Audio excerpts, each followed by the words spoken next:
A mysterious sorceress sculpts a tiny creature from water and clay, places it inside an egg, and brings the creature to life with a spell.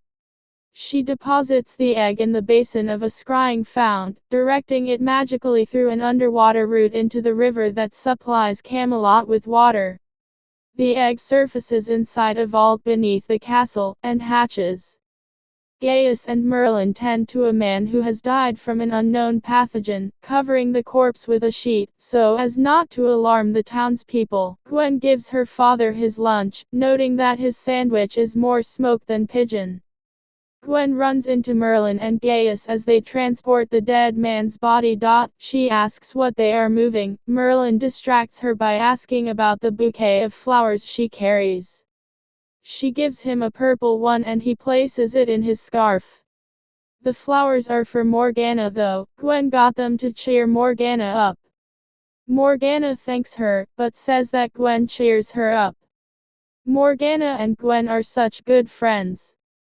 Gaius examines the body, and both he and Merlin wonder who has magic powerful enough to cause such a death. Prince Arthur Pendragon arrives at the physician's quarters for Merlin and summons Gaius to appear before the king. One of the royal court servants has died from the same disease that killed Gaius's dead patient, and King Uther Pendragon demands to know what Gaius has discovered. Pressured for answers. When Gaius admits to having examined a man dead of the same symptoms, Uther wants to know why Gaius didn't tell him and what he is hiding from him. Gaius admits that sorcery is the most likely cause, and Uther orders Arthur to conduct searches of every house in town, while Merlin is assigned to Gaius until the illness is explained. Arthur and the guards search the town. Merlin and Gaius see a man dying of the sickness in the street. The man reaches out for them, and Merlin says he could try and cure him with magic. Gaius pulls him away, which is really unfortunate for the dying man. Back at the lab, Gaius examines the dead man's stomach contents. Merlin cannot understand why anyone would want to harm others with magic. Gaius explains that the power of magic can corrupt those who wield it, but that magic itself, being a tool, is neither good or evil. Their investigations are interrupted by Arthur and his guards, who search the quarters, including Merlin's room. Gaius is all yeah, well, I don't care. I ain't scared of you, but then whispers to Merlin, you did hide that stash of magic books, didn't you? Merlin panics because the book of magic is upstairs, but he manages to hide it while Arthur is distracted. After Arthur leaves, Merlin tells Gaius that he should be using his magic to cure the sick, but the physician insists that the only way to help is to discern the source of the plague. He tells the frustrated boy that Merlin's time to be a great sorcerer will come. Merlin is all, fine, whatever. What can we do then? When Arthur fails to find any evidence of sorcery in town, Uther commands him to search the outer regions of the country, impose a curfew, and isolate the lower section of the city where most of the victims lived. Gaius attempts to teach Merlin the tricks of the trade. Merlin struggles and eventually reasons that the victims all share the same water supply. Gaius then sends Merlin to fetch water. Meanwhile, Gwen's father Tom has contracted the plague, and Gwen begs Gaius to save him, literally begs him. He is all I have, she says. Running away in tears when Gaius tells her there is no cure. That night, Merlin uses his magic to evade the royal guards and travels to the lower city to cure Tom by placing a poultice under the blacksmith's pillow and magically releasing a medicinal vapor. More dead bodies in the street. Gaius is finally able to tell Uther how the plague is spreading. Gaius tells Uther that the contaminated water comes from the pump which supplies the city. Uther commands Arthur to extend his search for the sorcerer at all costs because he can't stand to see his people suffering. Merlin stops by Morgana's room to ask Gwen about her father. She confirms that he is well, but questions Merlin's lack of surprise at the news. Merlin avoids her questions with the "you got me, I'm totally psychic" line, and she laughs it off, and calls him strange and say I don't mean that in a nasty way. Arthur soon hears of Tom's recovery, and learns that Gwen had been the only person with him while he lay on his deathbed. His house is searched, and Arthur's men find the magical poultice.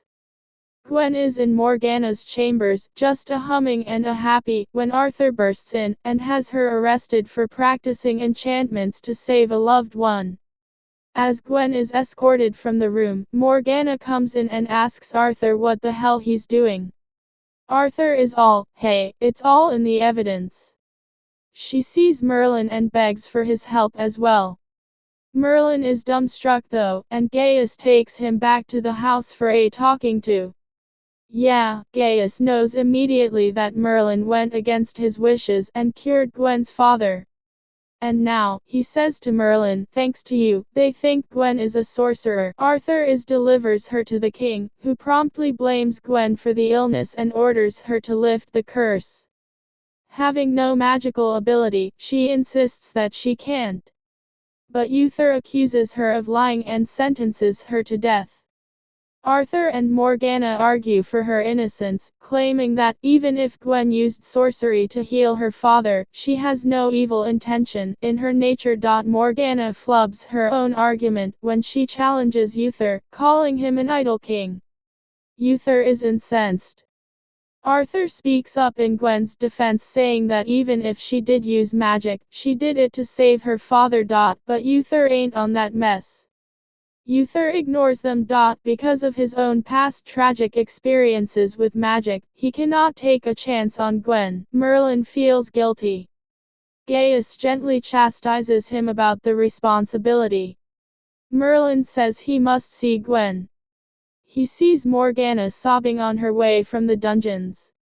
She's chained so she can't even reach the cell door to touch Merlin. She thanks Merlin for coming to see her in jail, and asks him to remember her after she's gone. He promises her that he will not let her die.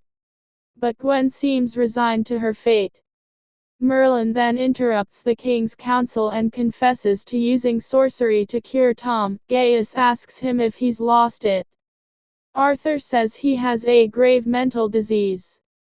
That he is in love with Gwen. Merlin tried to deny it, but Arthur intervenes, persuading the king and his advisors that Merlin is so in love with Gwen that his thoughts are clouded. Arthur basically saves his life by pointing out how much of an idiot Merlin is. An amused Uther dismisses the apprentice without punishment. Gaius tells Merlin to be thankful that Arthur spoke up for him. And anyway, they have more important things to do. The only way to save Gwen is to find out what is contaminating the water. They journey down into the sewer system of Camelot, and Merlin gets a sample of water to examine. Before they leave though, Swamp Thing jumps from the water and shows himself. Gaius recognizes the creature as an Afanc, which Gaius explains can only be created by the most powerful of sorcerers. Merlin goes to Kilgara for help. The dragon advises him to use the elements available to him, and that he is one side of a coin and Arthur is the other, but Merlin does not understand this advice at all. Uther, desperate to stop his people dying, moves Gwen's execution forward to that evening. Back at the lab, Merlin searches through Gaius's books for the answers that Kilgara wouldn't give him. Luckily, Gaius walks in and tells him what he needs to know. With help from Gaius, Merlin works out that since clay is made from 2 of the 4 elements earth and water, he may be able to stop the Afanc by countering with the opposite 2 elements air and fire. Morgana comes in, all in panic because she heard that the execution time has been changed. She wants to help, and Merlin tells her that they need Arthur. And they descend back down to the vault to face the Afanc. The Afanc soon finds them, and puts a bit of a scare on Morgana before running away. When they get near him again, Merlin instructs Arthur to use his torch, and he chants a spell that conjures a fierce wind, which causes the fire to engulf the Afanc. The mysterious sorceress watches all of this through her scrying fount, and curses Merlin for ruining her scheme. Back in the throne room, Uther is laughing about something. When Gaius comes in to tell him that there have been no new deaths since the Afanc has been destroyed.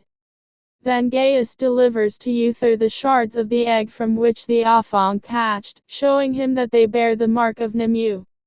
Uther is exceedingly dismayed by the news, lamenting, "Will I never be rid of her?"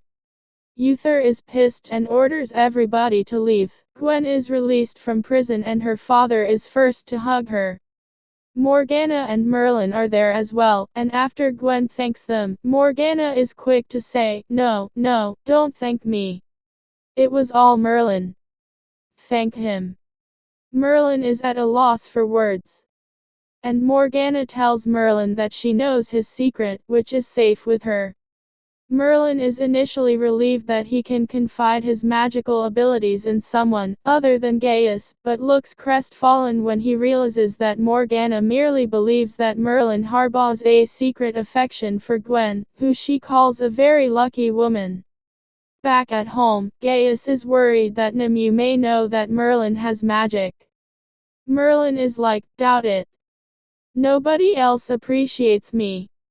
But Nimueh did notice him, and the last scene is of her watching Gaius and Merlin eating dinner. "Merlin, you will pay for this," she promises.